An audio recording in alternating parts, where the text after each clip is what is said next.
ये है the walking dead season 5, जिसमें हम इंट्रोड्यूस होंगे कुछ न्यू कैरेक्टर्स से। हम देखेंगे एक ट्रांसफॉर्म्ड कैरल को और एक मैच्योर डैरल को। इसमें रिक भी अपनी जिम्मेदारी समझेगा और इनके बनेंगे कुछ ऐसे दुश्मन जो न्यूबॉर्न रिक की बेटी जुडिथ के भी पीछे पड़ेंगे। वहीं कुछ कैनिबल से भी इनकी मुलाकात होगी। अब चलो शुरू करते हैं सीजन 5, लेकिन उससे पहले एक बार रिकैप देखते हैं कि अब तक क्या क्या हुआ है। तो रिक के पिछले घर प्रिजन पर गवर्नर ने हमला कर दिया था और एक वॉर छिड़ गई थी। इस बीच मैगी के फादर डॉक्टर हर्शल मारे गए और गवर्नर ने जिस फैमिली के साथ दोबारा टीम खड़ी की थी सब कोई मारा गया, सिवाय टेरा के जो कि अब ग्लेन के साथ है। वहीं इधर रिक और सब अलग अलग हो चुके हैं। अभी तक रिक, मैगी, ग्लेन, टाइरिस और डैरल सब अलग अलग थे, लेकिन सब टर्मिनस की तरफ पहुंच गए। वहीं कैरल, टाइरिस भी जुडिथ के साथ टर्मिनस तक पहुंच रहे हैं।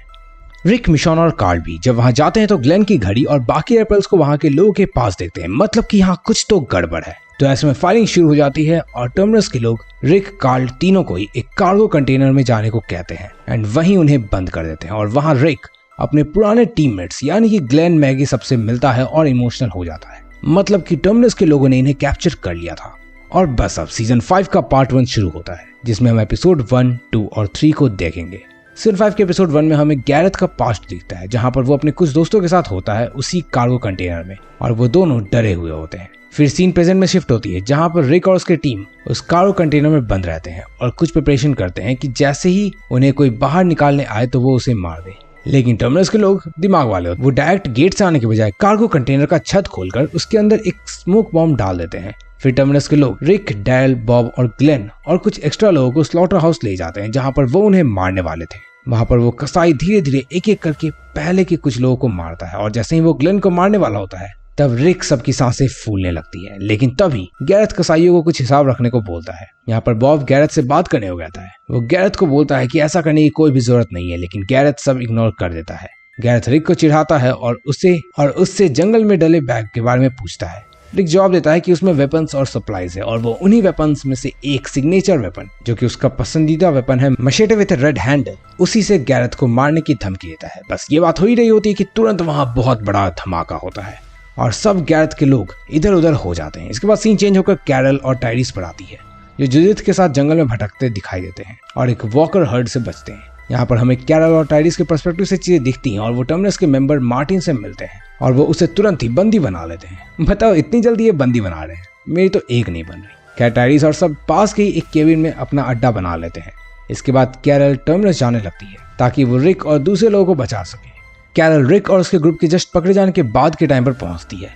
वो ज़ॉम्बीज़ के खून को अपने ऊपर चढ़ाकर खुद को ज़ॉम्बीज़ में कैमोफ्लेज कर लेती है और टर्मिनस के फेंसेस को तबाह करके ज़ॉम्बी के एक ग्रुप को अंदर कर देती है। उसके बाद हमें कैरल एक टैंक में शूट करके बड़ा धमाका करती हुई दिखती है, मतलब कि वो कैरल ही थी जिसने इतना बड़ा एक्सप्लोजन किया था। और यहाँ से वी गेट टू नो कि कैरल वाकई काफी पावरफुल कैरेक्टर है। बस ये सबसे स्लॉटर हाउस के अंदर गैरेथ अलर्ट हो जाता है और देखने जाता है। इससे वो बुचर्स डिस्ट्रैक्ट हो जाते हैं और वो रिक को टाइम मिल जाता है। वो अपने हाथ की रस्सी काट कर फ्री हो जाता है। फ्री होते ही वो दोनों बुचर्स को मार देता है और बाहर निकलकर फुल ताबड़तोड़ गोली बरसाने लगता है और जिससे ढेरों ज़ॉम्बीज मारे जाते हैं।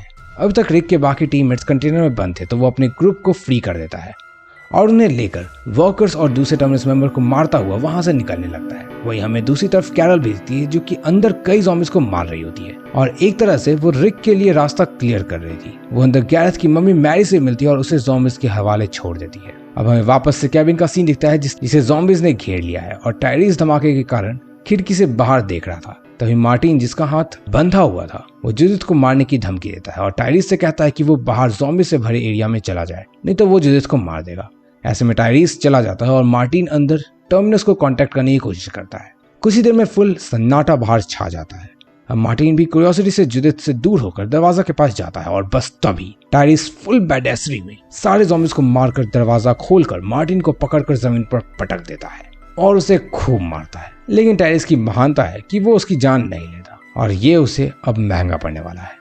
मैं ऐसा क्यों बोल रहा हूँ ये तुमको आगे पता चलेगा। इसके बाद सीन वापस टर्मिनस में शिफ्ट होती है, जो पूरी तरह से जल चुकी है और रिक अपने बाकी बचे ग्रुप के मेंबर के साथ वहां से निकलकर जंगल में चला जाता है और वहां पर वो कैरल से रीयूनाइट हो जाता है। और बस थोड़ी दूर और आगे जाकर ये लोग टाइरिस और जुडिथ से भी मिलते हैं, जिससे रिक की खुशी का ठिकाना नहीं रहता। वहीं साशा भी बहुत ज्यादा खुश होती है क्योंकि यहाँ सब काफी वक्त बाद आपस में मिले थे। लेकिन यहाँ जब कैरल टाइरिस से मार्टिन के बारे में पूछती है तो वो झूठ बोलता है कि उसने मार्टिन को मारा है और जैसा मैं बोल रहा हूँ ये आगे जाकर बहुत ही बड़ी प्रॉब्लम क्रिएट करेगा। और एपिसोड 1 यहीं खत्म हो जाती है। अब एपिसोड 2 शुरू होती है और इसमें रिक और ग्रुप वाशिंगटन डीसी की तरफ बढ़ते हैं। रास्ते में काफी बातें होती है जिससे रिक कैरल को थैंक्स भी बोलता है उसको बचाने के लिए। इधर रात में कैरल डैरल से बात करती है कि वो पास्ट के बारे में बात नहीं करना चाहती है और तभी डैरल को लगता है कि कोई उस पर नजर रखे हुए है। अब अगली सुबह होती है और सब जितना दूर हो सके उतना दूर जाना चाहते हैं टर्मिनस से, लेकिन तभी रास्ते में उन्हें एक आदमी दिखता है जो आगे एक्शन में काफी स्ट्रॉन्ग कैरेक्टर बनेगा। ये है फादर गैब्रियल, जिसे रिक और उसकी टीम वॉकर से बचाते हैं। गैब्रियल काफी घुमा फिरा कर बात करता है। वो बोलता है वो प्रेस्ट है और उसने किसी को भी अब तक नहीं मारा है। वो भगवान पर काफी भरोसा करता है और भगवान ने ही उसे ज़ॉम्बी सब तक बचाए रखा है, जैसे रिक भगवान बनकर अभी उसके सामने पहुंचा है। मतलब कि फुल ऑन ज्ञानबाजी यहाँ चलने लगती है। गैब्रियल रिक और उसके ग्रुप को अपने चर्च में ले जाता है और शेल्टर देता है, लेकिन रिक को ऐसा लगता है जैसे ये गैब्रियल कोई करप्ट है और गैरेथ के साथ मिला हुआ है। वो उस पर भरोसा नहीं करता है। वो कार्ल को भी बोलता है कि थोड़ा संभल कर यहाँ रहने, क्योंकि यहाँ इतने सारे लोग हैं कि सब पर ट्रस्ट करना बहुत ही मुश्किल है। अब वो गैब्रियल को साथ लेकर चर्च में खाने की कमी होने के कारण बॉब, साशा और मिशॉन के साथ खाने की तलाश में एक अबंडेंट फूड बैंक में पहुंच जाता है। वहां पर सभी नाले वाले जमे हुए पानी में जाते हैं। नीचे जाकर गैब्रियल एक ज़ॉम्बी को देख इतना ज्यादा डर जाता है कि और भी ज़ॉम्बी से वो घिर जाता है और उल्टा सबके लिए और भी ज्यादा परेशानी क्रिएट हो जाती है। मतलब कि फिलहाल गैब्रियल भी फट्टू है, बिल्कुल यूजिन की तरह ही। खैर रिक उसे बचाता है, लेकिन तभी बॉब पर एक वॉकर अटैक कर देता है, जिससे साशा बॉब को बचा लेती है। अब सब सामान लेकर वापस चर्च में जाने लगते हैं और कार्ल रिक को दिखाता है कि चर्च के बाहर किसी ने लिखा है you will burn for this. मतलब गैब्रियल कुछ तो छिपा रहा है। वहीं दूसरी तरफ कैरल और डैरल भी सप्लाई रन पर रहते हैं। वहां उन्हें एक कार मिलती है जिस पर एक व्हाइट क्रॉस बना हुआ था। अब ये वही कार थी जिसने बेथ को किडनैप किया था। इसको देखकर वो दोनों प्लान करते हैं कि वो एक कार लेकर उस व्हाइट क्रॉस वाली कार के पीछे करने लगते हैं।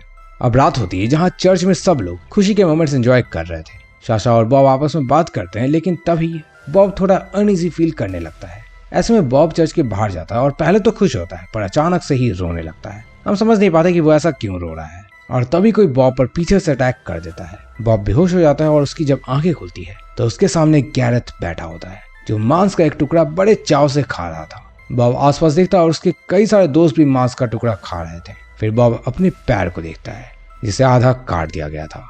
हाँ, मतलब कि ये कोई चिकन लेग पीस नहीं खा रहे, बल्कि बॉब लेग पीस खा रहे हैं। वैसे आपको क्या खाना पसंद है कमेंट कर देना। खैर इसके बाद गैरेथ कहता है कि वो और वॉकर्स एक जैसे हैं, बस उन्हें पता है उन्हें कैसे सरवाइव करना है और वॉकर्स को नहीं पता होता। और यहाँ एपिसोड 2 इसी के साथ खत्म हो जाती है। मतलब कि गैरेथ और उसकी टीम अभी भी जिंदा है और वो रिक के लिए एक परेशानी बनेंगे। एपिसोड 3 शुरू होती है और हम बॉब के फ्लैशबैक में देखते हैं। वह पहले ही अपनी हालत देखकर रो रहा होता है, लेकिन ये रोना हंसी में बदल जाता है। गैरेथ सोचता है कि बॉब पगला गया है और हम भी कंफ्यूज हो जाते हैं कि बॉब आखिर हंस क्यों रहा है। लेकिन बॉब अपना राज खोलता है और कहता है कि उसे एक वॉकर ने काट लिया था और वो लोग भी इन्फेक्टेड मीट खाने के कारण बस जल्द ही इन्फेक्टेड होने वाले हैं। बस ये सुनकर हम खुश और गैरेथ डर जाता है, क्योंकि इन्फेक्टेड मीट खाने से वो बहुत ही जल्दी वॉकर्स बनने वाले थे। इसके बाद स्टोरी आगे बढ़ती है और हम देखते हैं कि गैरेथ और उसके साथी रिक के ग्रुप को डराने के लिए बॉब को चर्च के बाहर फेंक कर भाग जाते हैं।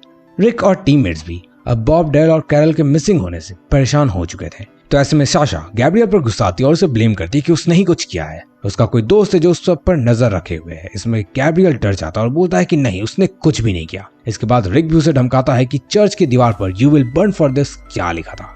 तो गैब्रियल रोते हुए बताता है कि वो कभी रात में गेट नहीं खोलता है। कुछ वक्त पहले एक बार एक बच्चा और औरत भी बाहर खड़े थे, जिसने गेट खोलने के लिए गैब्रियल से कहा, पर गैब्रियल ने डर कर गेट नहीं खोला और अंत में ज़ॉम्बीज़ ने उन्हें मारकर खा लिया। और ये मार्क उस औरत ने ही तब लिखा था। इसके बाद उन्हें बाहर से आवाज सुनाई देती है, तो सभी बाहर जाते हैं और बॉब को देखते हैं। वो उसे उठाकर चर्च के अंदर इलाज के लिए भेज देते हैं। यहाँ पर बॉब फाइनली बताता है कि उसे एक वॉकर ने काट लिया था। इसे सुनकर सारा ग्रुप बॉब को बचाने की होप खो देते हैं। रिक और उसका ग्रुप डिसाइड करते हैं कि वो गैरेथ की गैंग को मार कर ही दम लेंगे, जो रिक पहले से बोल भी रहा था।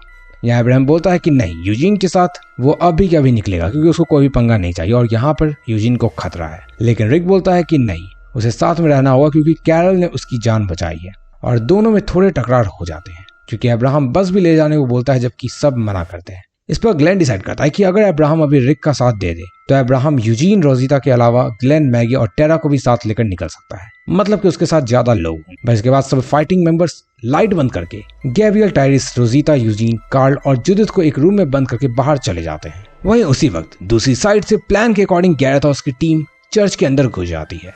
गैरेथ चाहता था कि बदले की आग में रिक बच्चों को छोड़कर हथियार लेकर वहां से चला जाए और उसके बाद गैरेथ बाकी मेंबर्स को मार दे। गैरेथ और उसका ग्रुप चर्च में घुस जाते हैं और बचे हुए ग्रुप को ढूंढने लगते हैं। लेकिन सारे अंधेरे में कमरों में छुपे हुए थे। तभी जुडिथ रोने लगती है और गैरेथ को समझ में आ जाता है कि कार्ल भी अंदर ही है। कार्ल जुडिथ को चुप कराने की कोशिश करता है और गैरेथ बाहर से कार्ल को ताने मारने लगता है, मतलब कि एक तरह से प्रोवोक करता है। अब गैरेथ की गैंग अपनी सारी गन्स कार्ल और जुडिथ के रूम पर तान देती है, लेकिन तभी होता है मस्त ट्विस्ट और पता चलता है कि रिक और उसका ग्रुप चर्च के बाजू में ही छिपे हुए थे और गैरेथ के ग्रुप को पीछे से घेरने का प्लान बना रहे थे। रिक सबसे पहले उन सबको झुकने के लिए कहता है और गैरेथ की एक उंगली पर गोली मार देता है ताकि वो सब डर जाए। गैरेथ और उसका ग्रुप नीचे झुक जाते हैं। तभी रिक ऑलरेडी काफी गुस्से में था। वो गैरेथ से कहता है कि वो अपना प्रॉमिस पूरा करेगा और रिक रेड हैंडल वाली मशीटी से गैरेथ को मार देता है, मतलब कि बहुत ज्यादा ब्रूटली मार देता है। इस तरह बाकी के टीममेट्स भी गैरेथ की गैंग के मेंबर्स को ब्रूटली मारते हैं। ये देखकर सब डर जाते हैं और गैब्रियल सोचने लगता है कि चर्च में खून खराबा हो गया, अब गॉड उसे माफ नहीं करेंगे।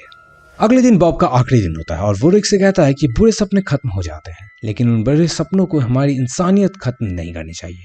अब आगे यूजीन और रोजिटा डिसाइड करते हैं कि वो अपने ओरिजिनल मिशन को पूरा करेंगे और वो है यूजीन को वॉशिंगटन डीसी ले जाना, जहां पर फिर वो इस वायरस की वैक्सीन बनाएगा। साथ में ग्लेन, मैगी और टेरा भी उसके साथ निकल जाते हैं, क्योंकि यूजीन के पास इस ज़ॉम्बी वायरस का तोड़ है और वो एंटीवायरस या फिर दवाई बना सकता है। रिक अब्राहम से बोलता है कि वो अभी वहीं रुकेगा और कैरल और डेल के वापस आने का वेट करेगा। बाद में टायरिस और रिक सारी डेड बॉडीज बरी कर देते हैं और रिक टायरिस से पूछता है कि उसने मार्टिन को क्यों छोड़ दिया था, जो कल रात के ग्रुप में था। टायरिस बोलता है कि वो नहीं मार सका। अब बस ये सीन खत्म होता है और रात के सीन में शिफ्ट होता है, जहाँ मिशॉन चर्च के बाहर फादर गैब्रियल के साथ बात करती है और तभी उसे जंगल में कुछ सुनाई देता है। वो अंदर जाती है और देखती है कि वहाँ पर डेल होता है। वो कैरल के बारे में पूछती है और यहाँ पर इससे पहले कि हम जान पाते कि कैरल कहाँ है, एपिसोड यहीं खत्म हो जाती है, मतलब कि कैरल किसी खतरे में है। अब अगले एपिसोड में हम बेथ की स्टोरी जानेंगे, साथ ही हमें ये भी पता चलेगा कि कैरल कहाँ है। तो होल्ड ऑन। और अगर तुम्हें द लास्ट ऑफ अस का फुल पार्ट देखना है तो लेफ्ट साइड पर क्लिक करके देख लेना। वहीं अगर तुम्हें और भी कोई और मूवी देखनी है तो राइट साइड पर क्लिक करके उन्हें भी देख सकते हो। बाय।